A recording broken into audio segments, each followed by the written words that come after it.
आइए बच्चों, आज की क्लास शुरू करते हैं। जैसा कि हम प्रश्न बैंक से इस समय रिवीजन कर रहे हैं इम्पॉर्टेंट प्रश्नों का। स्थिर विद्युत का चैप्टर चल रहा है। स्थिर विद्युत की जो यूनिट है वो दो पार्टों में विभाजित है। पहला पार्ट है विद्युत आवेश एवं विद्युत क्षेत्र और दूसरा है विद्युत विभव और धारिता। इन दोनों चैप्टर से कुल मिला के 9 अंक के प्रश्न आने हैं और इन 9 अंकों में 2 वस्तुनिष्ठ प्रश्न, एक अति लघु उत्तरी 2 नंबर का प्रश्न और एक दीर्घ उत्तरी 5 नंबर का प्रश्न। तो पिछले 3 लेक्चर में हमने वस्तुनिष्ठ और अति लघु उत्तरी प्रश्न कवर कर लिए हैं और कुछ विद्युत क्षेत्र और तीव्रता से संबंधित दीर्घ उत्तरी प्रश्न भी हो गए हैं।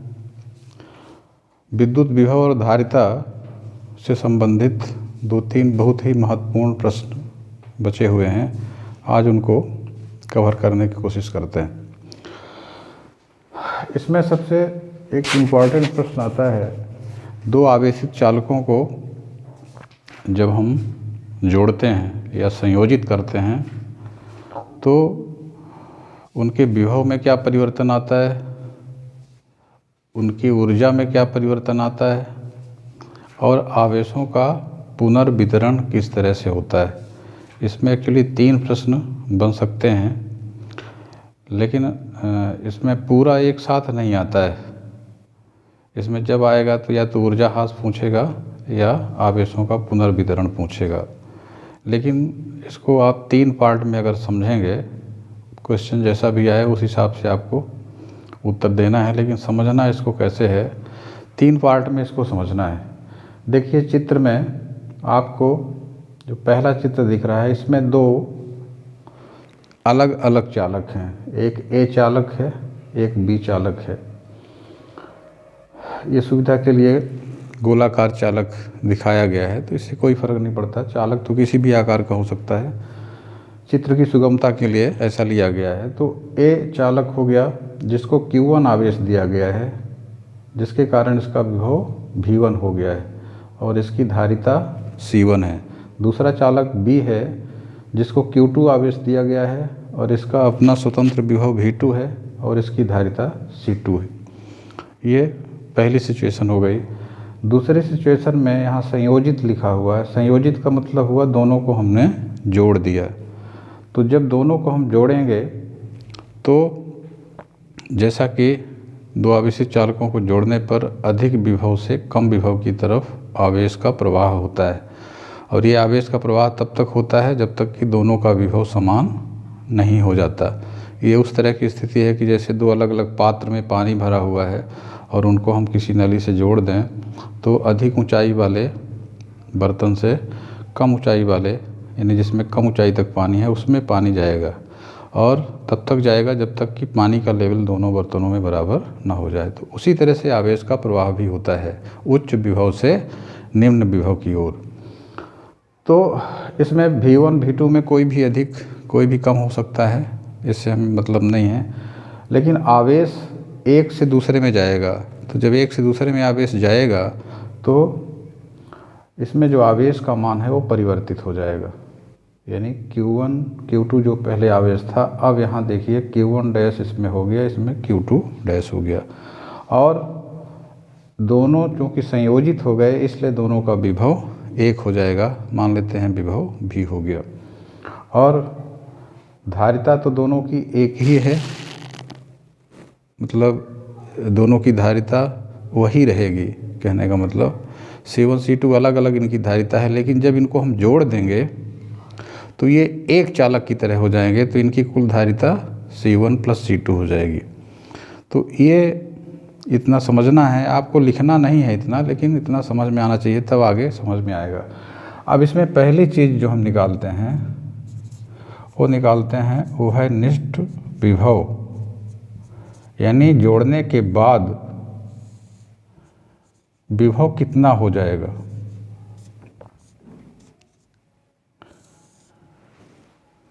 यानी इस उभयनिष्ठ विभव का मान हमें निकालना है। तो देखिए, जब हम दोनों को जोड़ देंगे तो इसमें जो कुल आवेश होगा वो दोनों के आवेशों का योग हो जाएगा। ये एक मेन संबंध है। एक में Q1 आवेश था, दूसरे में Q2 आवेश था, दोनों को जोड़ दिया तो भले एक में से दूसरे में आवेश जाए लेकिन कुल आवेश दोनों के योग के बराबर होगा। अब देखिए, धारिता के पद में अगर हम व्यक्त करें तो Q1 का मान क्या होगा, C1 V1, क्योंकि आपने सूत्र पढ़ा है Q बराबर होता है CV, ये पढ़ा है Q बराबर CV। तो इस चालक के लिए Q1 बराबर C1 V1 और Q2 बराबर C2 V2, ये अलग अलग हो गया। अब कुल धारिता कितनी हो जाएगी, C1 प्लस C2, कुल धारिता C1 प्लस C2। तो अगर हम कुल आवेश को धारिता के पद में लिखना चाहें तो कैसे लिखेंगे, कुल आवेश यानी Q1 प्लस Q2 बराबर कुल धारिता यानी C1 प्लस C2 इंटू विभव हो गया V, इसी का मान हमें निकालना है। तो देखिए, पक्षांतर करेंगे तो ये C1 प्लस C2 इसके नीचे आ जाएगा, ये राइट में फंस गया है। तो इतना तो पक्षांतर आप अच्छी तरह से समझते हैं, Q1 प्लस Q2 ये बटे C1 प्लस C2, और यदि हम Q1 Q2 का मान रख दें तो Q1 हो गया C1 V1 और Q2 हो गया C2 V2 बटे C1 प्लस C2। तो ये जो है एक इक्वेशन आपका निकला। कुछ भी ऐसे नंबरिंग कर दें तो ये सिस्टमेटिक आपका हो जाएगा। ये जो संबंध निकला, ये दो चालकों को संयोजित करने के बाद उनका जो उभयनिष्ठ विभव है उसका मान हो गया। तो एक पार्ट ये हो गया। दूसरा पार्ट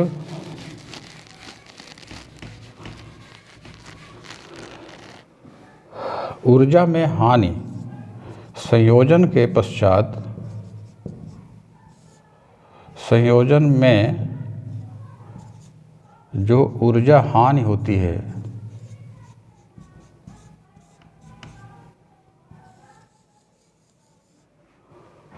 उसका मान कैसे निकालते हैं।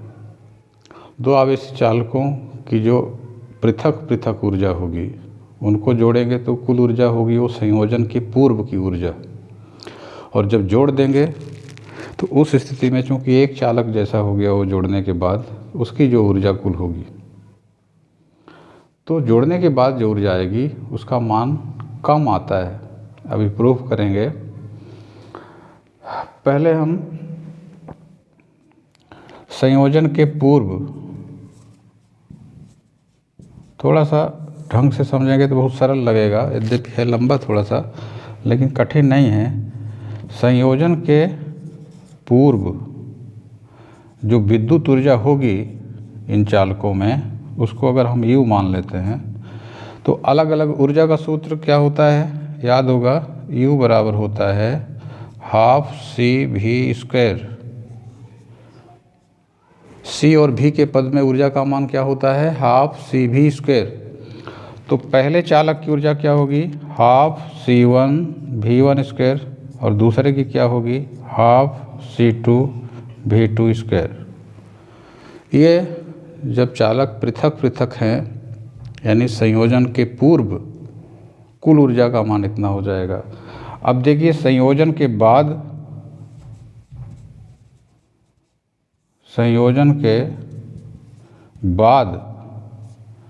कुल ऊर्जा कितनी होगी, इसको मान लें अगर हम U डैश, तो देखिए ये जब जुड़ गए तो एक चालक और एक चालक जिसकी धारिता C1 प्लस C2 हो गई, दोनों चालकों को जोड़ देंगे तो कुल धारिता C1 प्लस C2। और विभव, कॉमन विभव हो गया V स्क्वायर हो गया। तो बहुत सिंपल सी बात है, कुल धारिता ले लिए और जो कॉमन विभव है उसका स्क्वायर। अब इसको थोड़ा सा और रूपांतरित करते हैं, क्योंकि हमने V का मान निकाल लिया है। V का मान क्या निकला था? C1 V1 plus C2 V2 बटे नीचे C1 प्लस C2 आया था। इसको ऐसे व्यवस्थित लिखेंगे, इसका होल स्क्वायर। V स्क्वायर है मतलब इस पूरे पद का होल स्क्वायर। अब देखिए इसमें जो है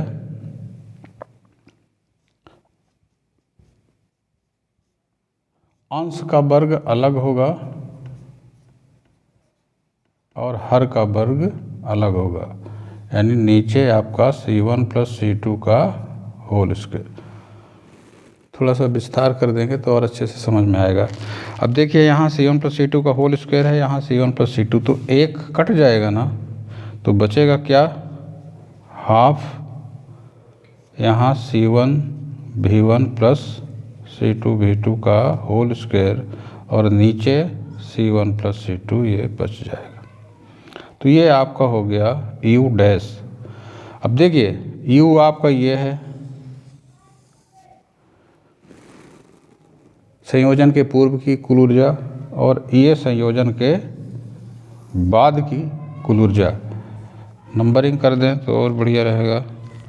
अब हमको क्या निकालना है? ऊर्जा में ह्रास। अभी हम ये मान के चल रहे हैं कि ये ऊर्जा ज़्यादा है और जोड़ने के बाद वाली ऊर्जा कम है, तो अब हम घटाएंगे तो इसके बाद जो हमें लिखना है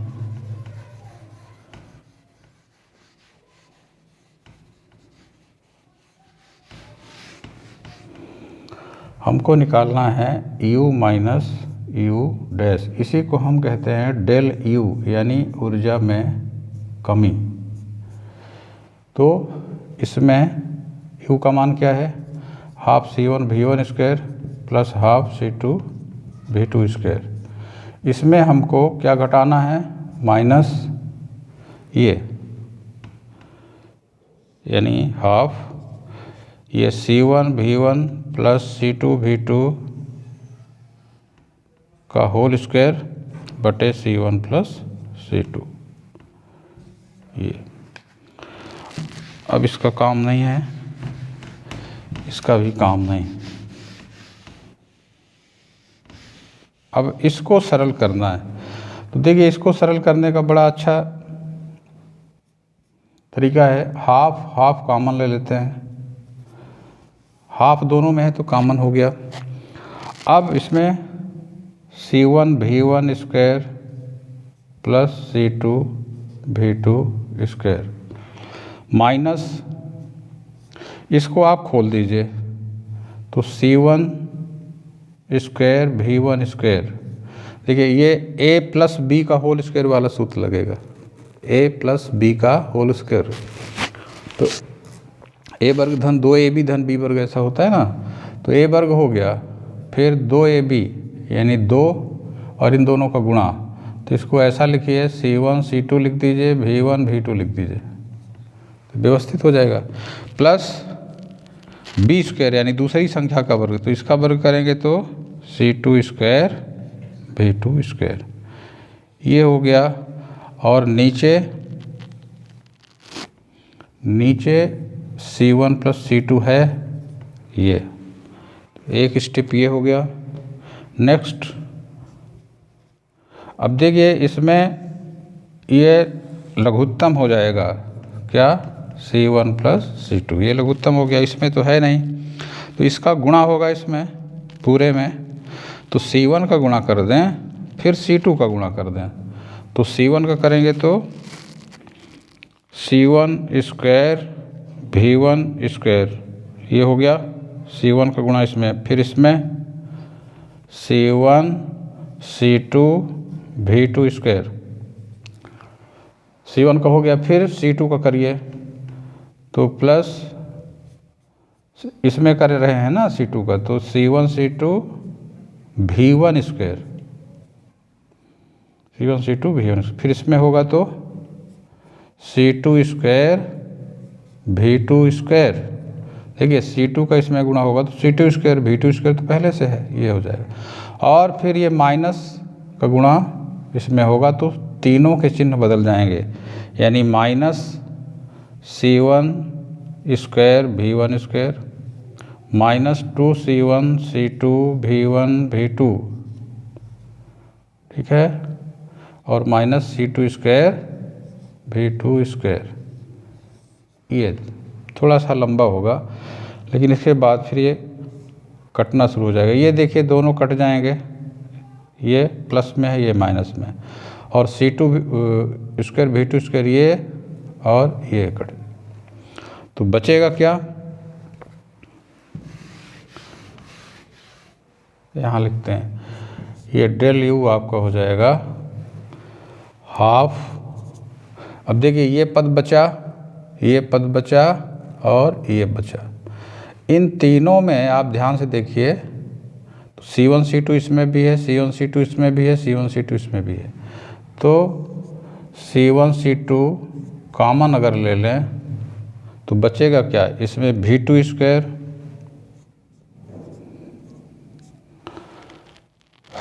इसमें V1 स्क्वायर और माइनस इसमें minus 2 V1 V2, C1 C2 common में चला गया तो 2 V1 V2 बटे यहाँ ये छोटा कोष्ठक लगा दें, नीचे C1 प्लस C2।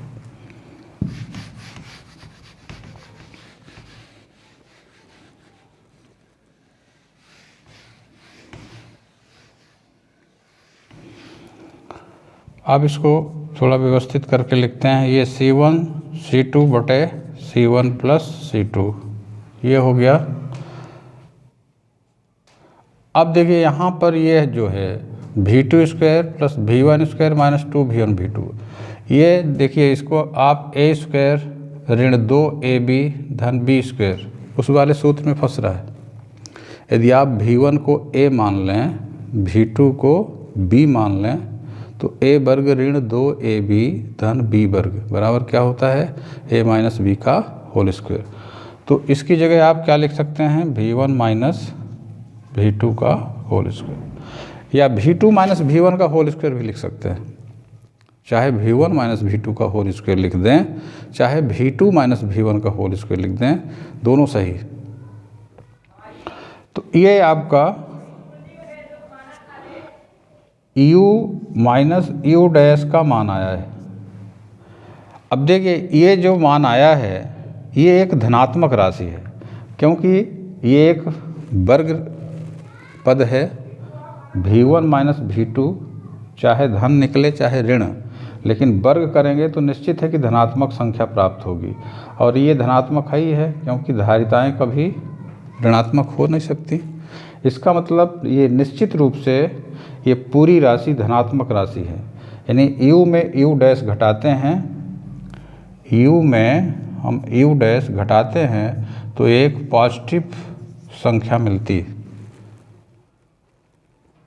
पॉजिटिव यानी धनात्मक, एक धनात्मक संख्या है निश्चित रूप से हम कह सकते हैं। इसका मतलब बड़ी संख्या में जब छोटी संख्या घटाते हैं तब ना धनात्मक आता है, यानी U is greater than U dash. और इसका मतलब ये हुआ कि जोड़ने के पहले ऊर्जा ज़्यादा रही होगी, जोड़ने के बाद ऊर्जा कम हो गई, और ये ऊर्जा में ह्रास कितना हुआ, ये आपका ऊर्जा ह्रास है, यानी ऊर्जा में कमी, हाफ C1 C2 बटे C1 plus C2 into V1 minus V2 का होल स्क्वायर। ये आपका ऊर्जा ह्रास का सब सूत्र हो जाएगा।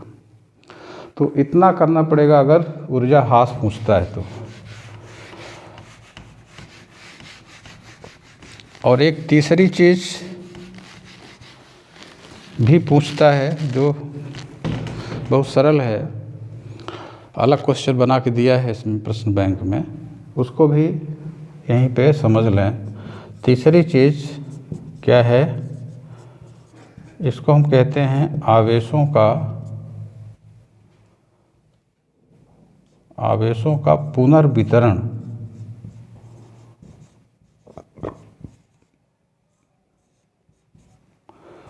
आवेशों का पुनर्वितरण यानी जोड़ने के बाद जो दोनों चालकों में आवेश बचेगा उसका रेशियो क्या होगा, उसका अनुपात क्या होगा, ये निकालने के लिए कहता है। तो देखिए अभी हमने देखा भी का मान जो निकलता है C1V1 प्लस C2V2 बटे C1 प्लस C2, ये उभयनिष्ठ विभव का मान है, इसका मान है। अब धारिता इसकी अगर हम देखें तो C1 ही है, आवेश कितना हो गया Q1 डैश, तो Q1 डैश का मान क्या होगा C1 इंटू भी। अगर हम पहले चालक के लिए उसमें मौजूद आवेश निकालेंगे Q1 डैश तो बराबर क्या होगा C1 उसकी धारिता और जो विभव भी विभव दोनों का है। इसी तरह से Q2 डैश का मान निकालेंगे तो क्या आएगा C2 इंटू भी, उसका भी विभव भी है, धारिता उसकी C2 है। अब देखिए ये तो मान हो गया भी का, अब यहाँ मान रखने की ज़रूरत नहीं है, आपको करना क्या है यहाँ Q1 डैश बटे Q2 डैश, ये पुनर्वितरण के बाद जो आवेशों का अनुपात है, तो ये क्या आएगा यहाँ C1 भी बटे C2 भी। देखिए भी कैंसिल हो जाएगा तो बचेगा क्या Q1 डैश बटे Q2 डैश बराबर C1 बटे C2, ये रिजल्ट है। यानी आवेशों का जो पुनर्वितरण होगा वो उनके धारिताओं के अनुपात में होगा। तो ये कभी कभी इस तरह का प्रश्न बना के देता है कि सिद्ध कीजिए कि दो आवेशित चालकों को जोड़ने पर आवेशों का पुनर्वितरण उनके धारिताओं के अनुपात में होता है। तो बस इतना आप कर देंगे तो आपको पूरा नंबर मिल जाएगा। तो ये एक चीज़ हो गई।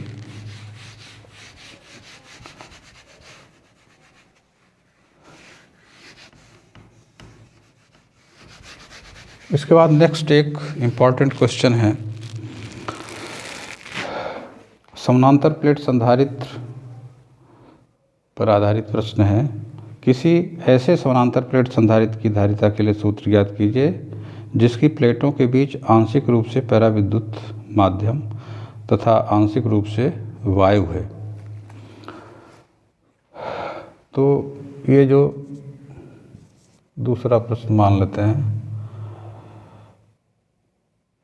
समानांतर प्लेट संधारित्र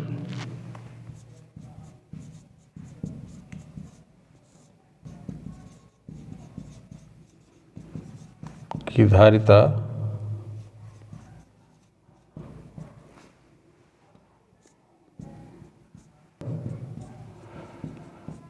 प्लेटों के बीच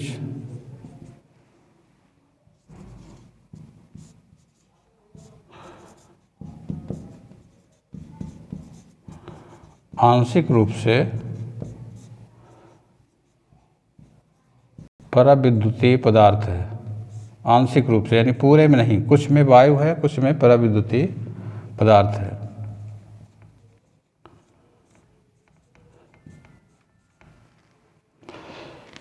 जैसे एक प्लेट ये है, एक प्लेट ये ए बी प्लेट, इसके बीच हम मान लेते हैं कि ये टी मोटाई का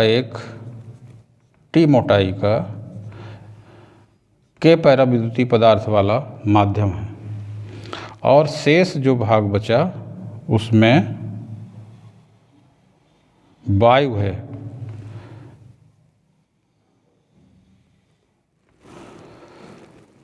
टी मोटाई का उसमें पराविद्युतीय माध्यम है जिसका पराविद्युतांक है और शेष भाग में वायु का माध्यम है, यहाँ वायु का माध्यम है।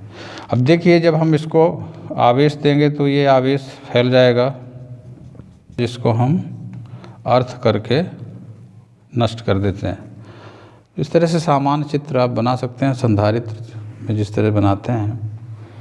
मान लेते हैं कि दोनों प्लेटों के बीच की जो दूरी है वो d है।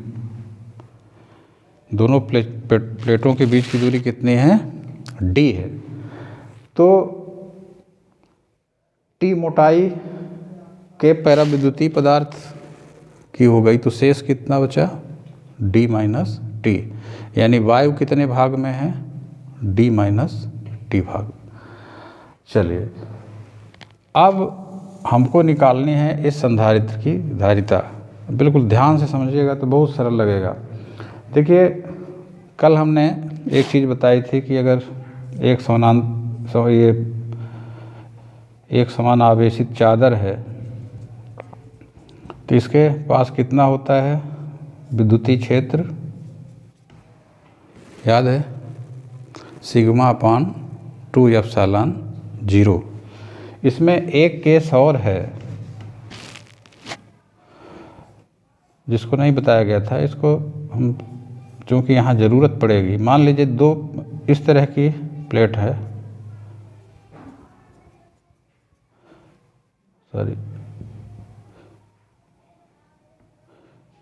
इसमें ऋण आवेश है, इसमें धन आवेश है। तो इसके बीच जो विद्युत क्षेत्र होता है उसका मान होता है सिग्मा अपान एप्सिलॉन 0। अगर वायु का माध्यम है तो क्या होता है? सिग्मा अपान एप्सिलॉन 0। और अगर यहाँ के पैराविद्युतीय माध्यम है उस स्थिति में सिग्मा अपान के एप्सिलॉन 0। अगर वायु का माध्यम है तो सिर्फ सिग्मा अपान एप्सिलॉन 0 होता है, और अगर के पैराविद्युतीय माध्यम यहाँ है तो क्या होता है? सिग्मा अपान के एप्सिलॉन 0। इन दोनों चीज़ों को आपको याद रखना होगा तो ये और आसान हो जाएगा। अब देखिए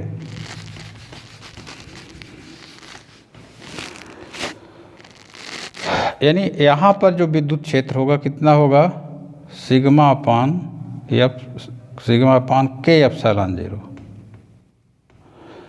इस पैराविद्युतीय पदार्थ के अंदर जो तीव्रता होगी कितनी होगी? सिग्मा अपान के एप्सिलॉन 0। और यहाँ सिग्मा अपान सिर्फ एप्सिलॉन 0।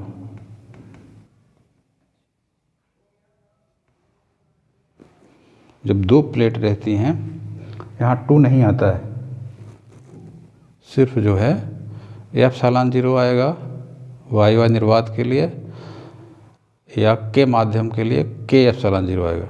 ठीक है।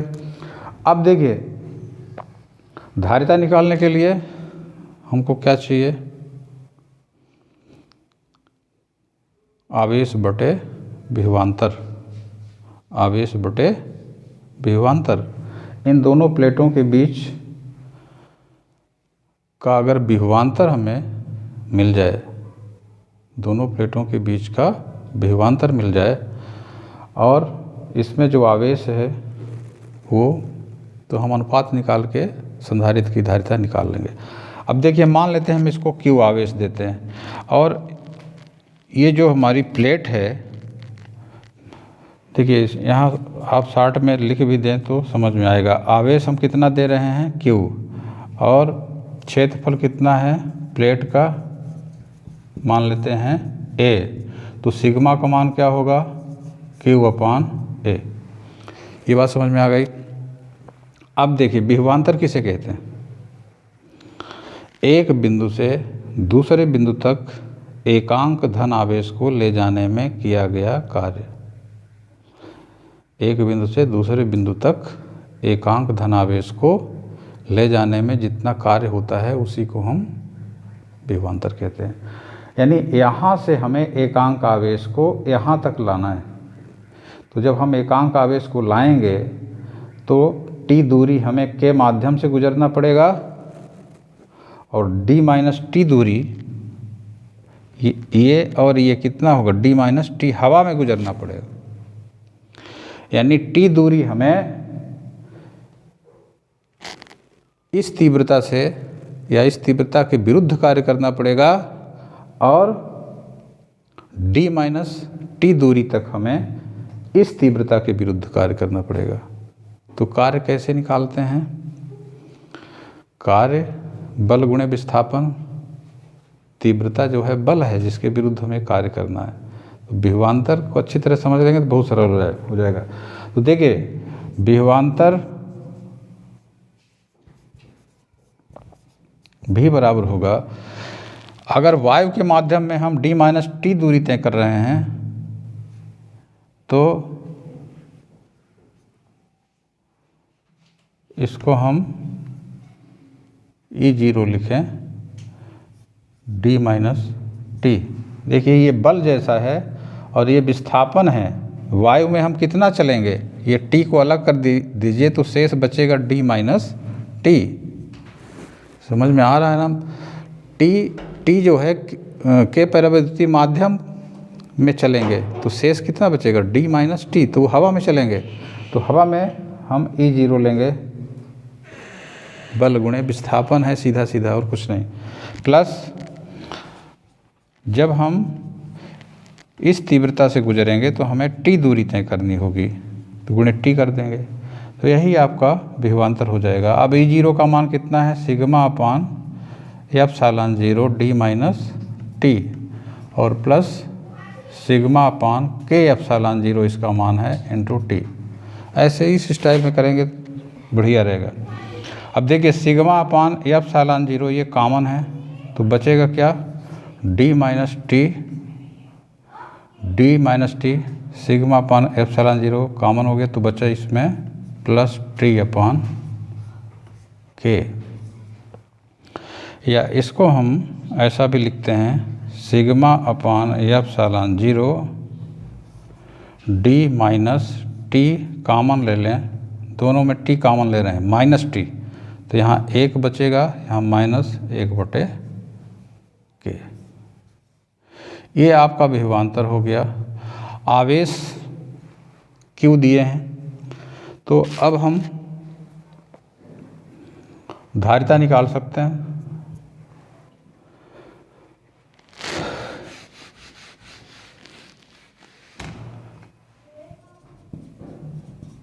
धारिता C बराबर Q बटे V, यही सूत्र होता है। तो ये Q बटे V का मान ये है, सिग्मा अपान epsilon 0 into d minus T into 1 minus 1 अपान के। अब देखिए ये Q जो है, Q का मान सिग्मा इंटू ए होगा, यही एकांक क्षेत्रफल का आवेश है, ए इसमें गुणा हो जाएगा तो Q की जगह आप लिख देंगे सिग्मा ए।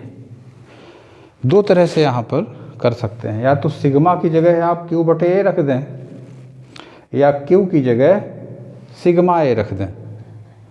तो Q की जगह सिग्मा ए रखना ज़्यादा आसान रहेगा। अब देखिए ये एप्सिलॉन 0 ऊपर चला जाएगा, नीचे बचेगा sigma into d minus T into 1 minus 1 अपान के। तो इसमें देखिए सिग्मा कट जाएगा, बचेगा एप्सिलॉन 0 ए अपान d minus T into 1 minus 1 अपान के, d minus T into 1 minus 1 अपान के। ये आपका इस तरह के संधारित्र की धारिता का सूत्र हो जाएगा। तो इसको थोड़ा सा समझ के करेंगे तो आसान हो जाएगा, कोई कठिन नहीं है। अब इसमें देखिए अगर हम पूरे माध्यम उसको के को हटा दें, परावैद्युतीय माध्यम हटा दें, पूरे में वायु का माध्यम हो, उस स्थिति में t बराबर 0 कर देंगे। तो जब t बराबर 0 होगा इसका मतलब है कि पराविद्युतीय माध्यम नहीं है, तब ये पूरा पद खत्म हो जाएगा। तब C का मान F∑0A/D, ये याद होगा जब सिंपल केस लेते हैं इसका, तो उसमें C का मान आता है F∑0A/D। तो इतना करना इसमें।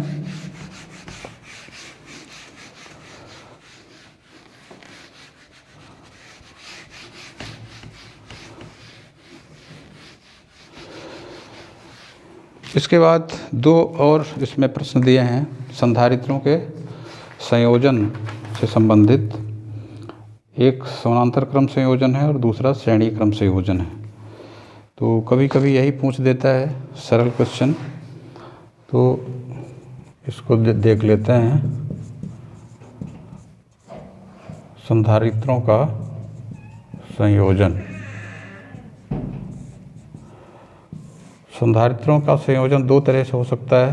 पहला है समांतर क्रम संयोजन,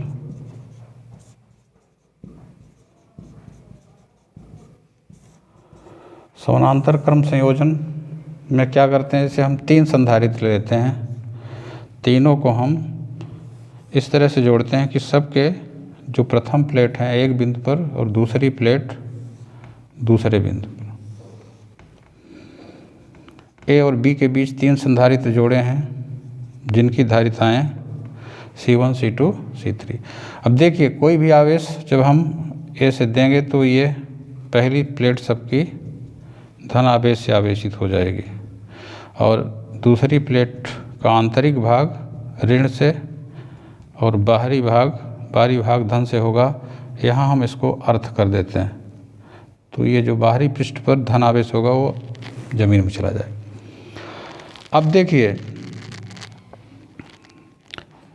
इसमें अगर हम Q आवेश दे रहे हैं, ए बिंदु के माध्यम से अगर हम Q आवेश दे रहे हैं, तो मान लेते हैं कि इनमें अलग अलग आवेश Q1, Q2, Q3 जा रहा है।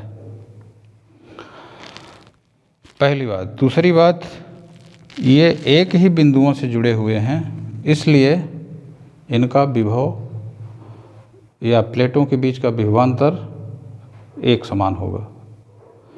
ए और बी के बीच का विभवांतर अगर भी है तो यही विभवांतर C1 के लिए भी होगा, C2 के लिए भी होगा, C3 के लिए भी होगा। तो इसमें पहली चीज़ Q बराबर Q1 plus Q2 plus Q3 हो जाएगा। ये बेसिक समीकरण बन जाता है। अब हम मान लें अलग अलग धारिताएं C1, C2, C3 हैं, तो Q1 का मान होगा C1V1, Q2 का मान होगा C2V2 और Q3 का मान होगा C3V3। तो ये अलग अलग मान हो गए। और अगर हम मान लें कि कुल आवेश Q है और कुल धारिता C है और विभवांतर भी है, तो Q बराबर CV। तो इस तरह से आप नंबरिंग कर सकते हैं।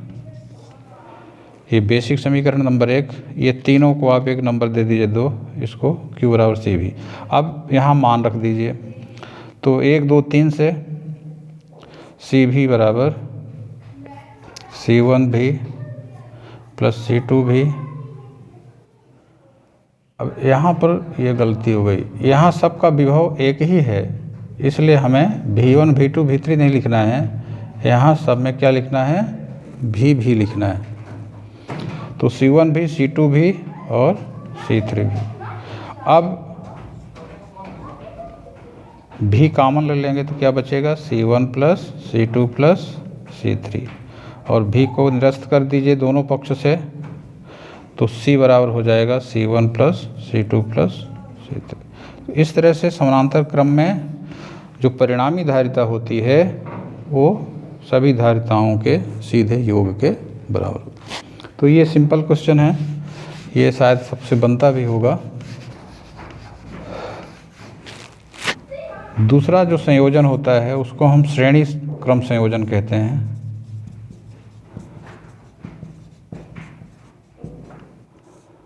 श्रेणी क्रम संयोजन, इसमें हम क्या करते हैं कि प्रत्येक संधारित्र को हम इस तरह से जोड़ते हैं। पहले संधारित्र की दूसरी प्लेट से, पहले संधारित्र की दूसरी प्लेट को दूसरी संधारित्र के पहली प्लेट से, और दूसरी प्लेट के दूसरी संधारित्र के दूसरी प्लेट को तीसरे संधारित्र की पहली प्लेट से। देखिए ऐसा। और ये आखिरी जो संधारित्र है उसकी जो दूसरी प्लेट होगी उसको हम अर्थ करेंगे। C1, C2, C3 इनकी धारिताएं हैं। ए और बी बिंदुओं के बीच हमने ये 3 संधारित्र जोड़े हैं। अब मान लीजिए अगर यहाँ हम प्लस आवेश देते हैं तो ये पूरे पृष्ठ पर फैलेगा, यहाँ पर माइनस होगा, यहाँ जो प्लस होगा वो यहाँ पहुँच जाएगा क्योंकि इससे जुड़ा हुआ है। तो प्लस पहली प्लेट प्लस होगी, ये दूसरी यहाँ ऋण होगी, और ये जो प्लस आवेश होगा चूँकि ये बद्ध नहीं होता इसलिए यहाँ पर ये पहुँच जाएगा। तो ये प्लस ऐसा आप दिखा सकते हैं, और ये आंतरिक वाले में दूसरी प्लेट में ये ऋण हो जाएगा। ये जो प्लस होगा वो अर्थ में चला जाएगा। तो इस तरह से आप चित्र बना सकते हैं। अब इसमें खास बात क्या है, अगर हम Q आवेश देते हैं, पहली चीज़ अगर Q आवेश देते हैं, देखिए तो ये Q आवेश आवेशित हो गई प्लेट, फिर प्रेरण प्रभाव से यहाँ भी Q आवेश, और यहाँ जो प्रेरित होगा दूसरे फेस में, दूसरे सतह पर, वो यहाँ पहुँच गया तो यहाँ भी Q आवेश, फिर यहाँ भी प्रेरण से उतना ही आवेश प्रेरित होगा। तो कहने का मतलब इसमें आवेश अगर Q है तो इसमें भी आवेश Q ही होगा और इसमें भी आवेश Q होगा, लेकिन ये अलग बिंदुओं के बीच, ये अलग बिंदुओं के बीच, ये अलग बिंदुओं के बीच, इसलिए इसका विभवांतर अलग होगा, इसका विभवांतर अलग होगा और इसका विभवांतर अलग होगा। ये 2 चीज़ें आपको ध्यान में रखनी है। श्रेणी क्रम में सबका आवेश एक ही होता है लेकिन विभवांतर अलग अलग होता है। समानांतर क्रम में क्या था, आवेश अलग अलग था, विभवांतर एक ही था। ये 2 बुनियादी चीज़ें हैं, अगर ये ध्यान में रहेंगे तो बन जाएगा। अब देखिए इसमें अगर हम कुल विभवांतर इसके और इसके बीच हम मान लें, कुल विभवांतर देखिए ये हम भी मान रहे हैं, तो बेसिक समीकरण इसका क्या बनता है, V बराबर V1 plus V2 plus V3। अब देखिए Q बराबर क्या होता है, CV के, तो V बराबर Q बटे V। अगर हम आवेश Q मान लें और कुल विभवांतर V मान लें तो जो कुल विभवांतर होगा यहाँ सारी Q बटे C, कुल धारिता अगर C मान लें तो V बराबर Q बटे C। अब अगर हम V1 निकालेंगे तो Q बटे C1, देखिए Q वही रहेगा लेकिन धारिता C1 है, V1 बराबर Q बटे C1। V2 का मान Q बटे C2 और V3 का मान Q बटे C3। तो ये देखिए ये पहला समीकरण जो कुल विभव को बता रहा है, ये परिणामी विभवांतर यानी कुल विभवांतर के लिए है और ये अलग अलग विभवांतर के लिए। तो इस तरह से 1 2 3 से हम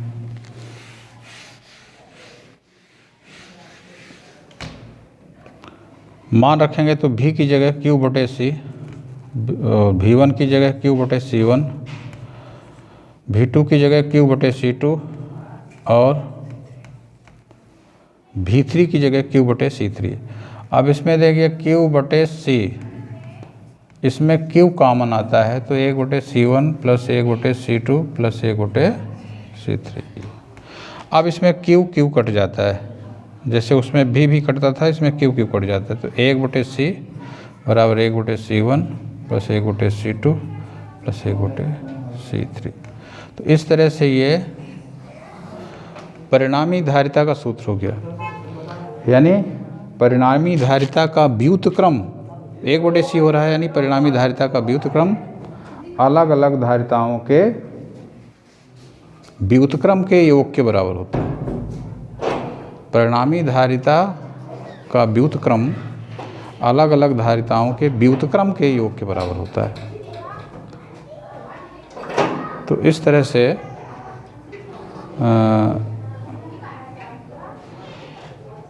सारे क्वेश्चन सॉल्व हो गए जो प्रश्न बैंक में दिए गए थे। तो आज का लेसन यहीं समाप्त करते हैं और इसी तरह से अभ्यास करते रहिए तो धीरे धीरे तैयारी आपकी अच्छी हो जाएगी। हमारे साथ बने रहेंगे, हम कोशिश करेंगे कि नेक्स्ट चैप्टर कवर करें अगले लेसन में। आज की क्लास समाप्त करते हैं।